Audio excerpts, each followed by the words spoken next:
Hello, everyone.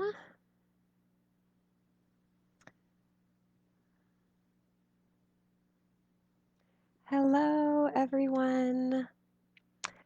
Um, this is my first time ever doing a Facebook Live, so we'll have to bear with me because I am not really sure how all of the buttons work. Um, but I am not sure how many people will be joining me through this. Um, I really am going live because I am unsure how to record a video with my computer and post it. Sorry. I'll learn eventually. Um, I hope if you are watching this right now, can you hear me? I'm hoping my microphone is working well. But so let me know if you cannot hear me or if you cannot see me. Um, but I'm going to go ahead and get started. Okay, my name is Brandy. I am a stay-at-home mom. I have three small boys. Um, I just realized I have writing on my page, but that's okay.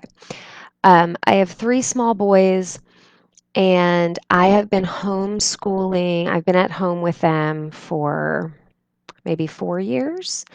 Prior to that, I was a public school teacher. I taught special ed. And then I became a teacher trainer. So, with the skills that I learned through that, um, I really would love to help other moms and other families. Thank you, Angela. My video is working, audio too. I want to help other moms and other families um, to start their homeschooling journey if they want to. And especially with everything that is going on right now in the world, there are a lot of families that are considering homeschooling next year and have no idea where to begin. Um, and so today, through this week, I hope to just introduce some homeschooling methods for if you want to homeschool temporarily during this pandemic, or if you want to end up homeschooling long term.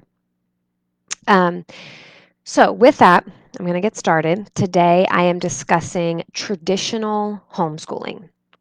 Many people also call this school at home because it really mirrors the public school, private school setup.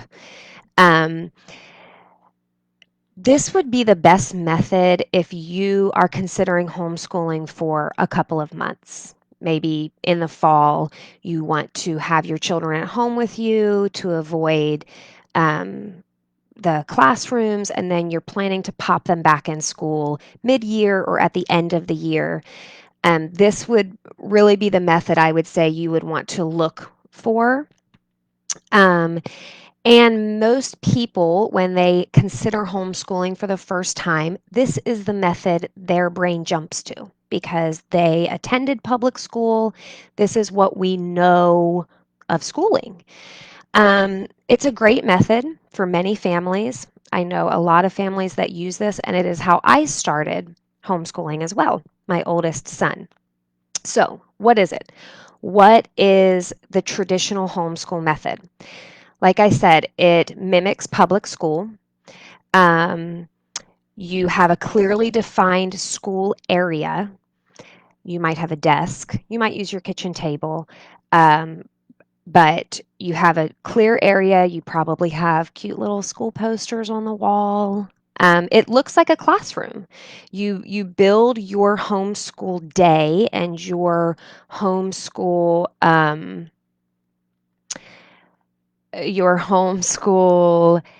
setup to mirror the classroom. So, Angela, I just got your comment. I am so excited for you because I know you've been toying with this idea for a long time.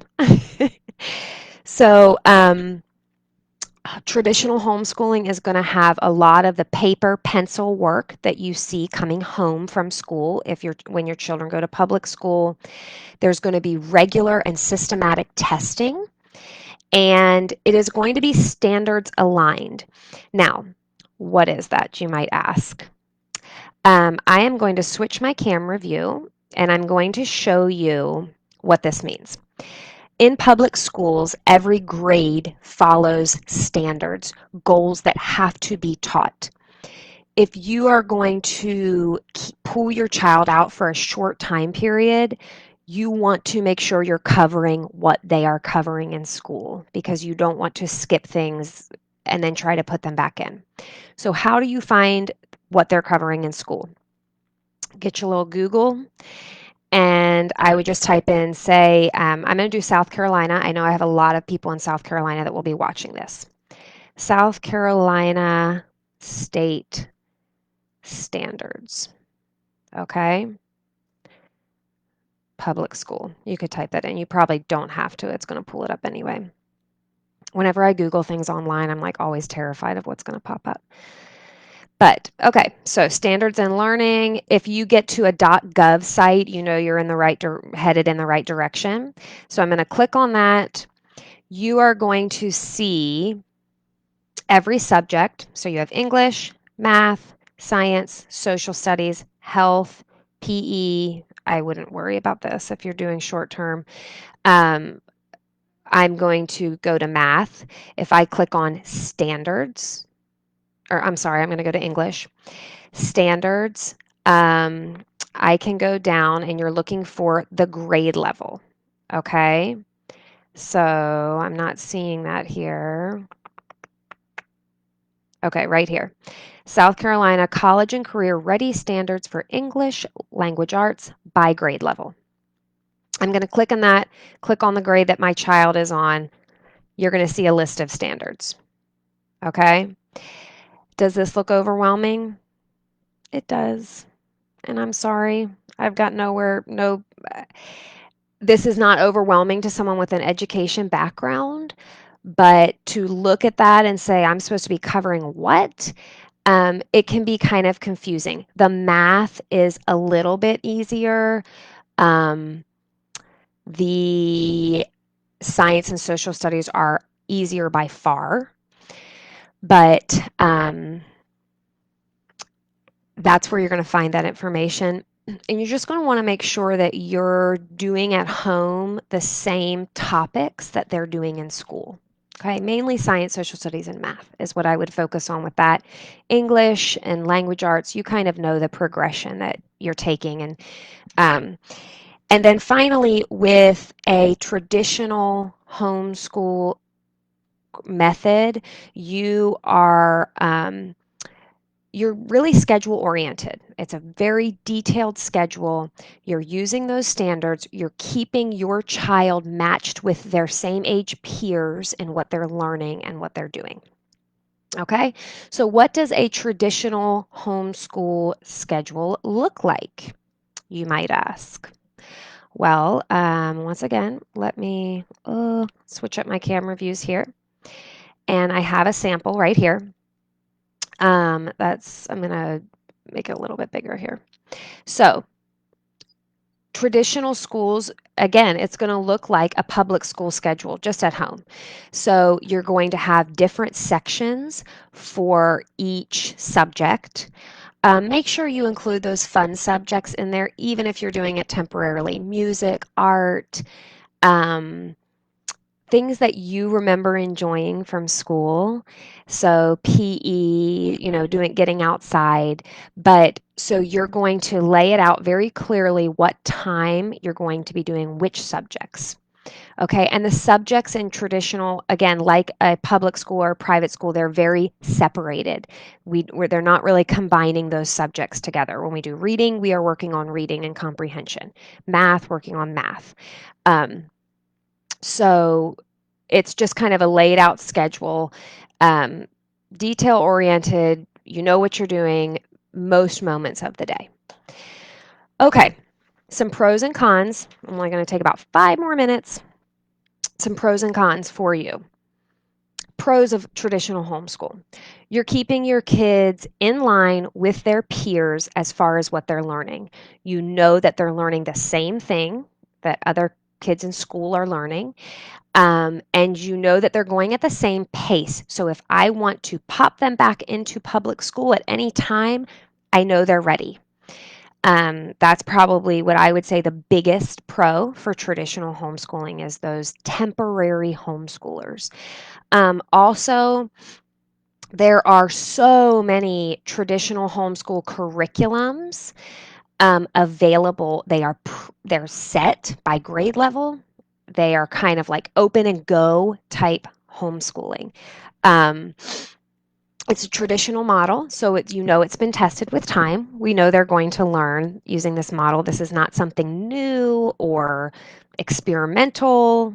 Um, and you are covering all areas of the curriculum equal. So a great thing about traditional homeschooling is they are getting an equal amount of science and history and geography. They're getting a general idea of everything of you're getting kind of like a base level of every topic of understanding as they go through their years.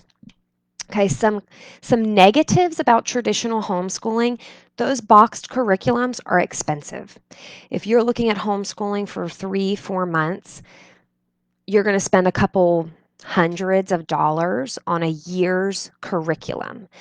Um, that might be not feasible for some families. They're very expensive because everything is so detailed laid out. It took a lot of time. They are ensuring that they're matching standards. Um, Another negative to traditional homeschooling, it tends to be very time intensive and very mom intensive, teacher intensive. Um, you those type of schedules are often laid out for 6-hour days, 7-hour days. Whereas some of the other methods, you'll notice that they're not that doesn't apply to many other methods. They're using much shorter days. So if you want to ensure that they're getting the proper time, to ensure that they're getting everything that they would be getting in a public school, the exact same topics, traditional homeschooling is the plus. But the downfall to it, it can be a little expensive. It can be longer and more difficult than some other methods. And there is no flexibility. If your child is reading on a 10th grade level and they're in 6th grade, you are still going to be instructing them on a 6th grade level. So you need to take note of that and be aware if that's something you're interested in. If your kid is a math genius, I wouldn't say this is the method for you because I wouldn't want to keep them kind of almost hold them back in their appropriate grade level. And because a lot of times these are boxed curriculums, they you would be doing that. Okay, I am going to post some common curriculums that are used by traditional homeschoolers in my comments. So Khan Academy is an online one. I've never looked into it. This might be great for some short-term people. You might be able to pay monthly instead of yearly, but they are online. So you need to be aware they're going to be in front of a screen. It's great in a way, probably less teacher intensive because you're going to have a lot of instruction from that online site. I have never used Khan Academy, so a lot of these curriculums I do not have experience with. Okay, Khan Academy. Another online is K-12. K-12 is a very, nationwide interface that's used for schooling at home. Okay, then we have some very common religious ones would be Abeka, Sunlight, and BJU Press. Okay, these definitely have a religious aspect to them. All great curriculums. Abeka is probably the most time-based traditional homeschool curriculum. I mean, I know people that were homeschooled using Abeka like in the 80s. It has been around for a long time, so you know it's effective. Um, but again, remember these curriculums are going to take 6 hours a day to implement properly. So, and then Veritas Press is another one that I have seen and actually researched myself because I pulled just individual subjects from them. A great program. And then you can also just Google the Common Core standards or the standards for your state and try to kind of build your own curriculum based off that. That does take a lot of time, but again, if you're a short-term, short-based homeschooler, that might be the way to go for you. Like, one of the science topics is space, so we're going to study space during science for 6 weeks, or, you know, um, you're getting into more of an untraditional style if you do that, but it is not wrong to take that as an option if you're looking at homeschooling short term. If you love it, you want to keep doing it, then you could look into some of the curriculum. Okay, my friends, that's about it. How do you know if you're a traditional homeschooler? You love your schedules. You want to keep your kids in a specific grade level. You want to prepare to return them to school whenever. You love playing school. You love being a teacher. You love your kids sitting at a desk and doing those same things that you remember doing when you were in school. And you have the time to really invest in that time intensive curriculum and method. Um, and maybe also if you're the kind of person who enjoys learning subjects individually. I don't want to combine my science and my reading. I don't want to combine my, history and math. I want to, each one, I want to kind of have their own flow. So that would be a traditional homeschooler for you. I have a feeling I will be hearing from a lot of people interested in this method as we go through this COVID-19 time. But I also have a feeling you might be a temporary homeschooler and end up loving it once you find your own groove and be ready to explore some other methods. So, even if you know this is the method you are going to use, please join me throughout this week to hear about some other methods because they are methods I was completely unfamiliar with when I started homeschooling. I started using a very traditional style. I was a public school teacher. I knew how to do that, and it did not work for my son. It was not his thing. So I had to really do that research to figure out what I was going to do to basically change the only way I knew how to teach. Um, so I cannot wait for some people to review this film through or this video through the day. Give me some feedback. Feel free to ask me questions. Send me messages through Instagram, through Facebook. I will definitely be getting back to people throughout the day. And please, please, please share this video with your friends if you think they are interested in homeschooling at all, even slightly considering it. Get this video out there so people know to come back to my page to learn more about it. I'm hoping to be doing a lot over this next year, not only to get people started with homeschooling, but to support them as their year progresses. So, have a fantastic day. I am headed downstairs to go on a hike with my littles, and I will see you all tomorrow morning. Bye.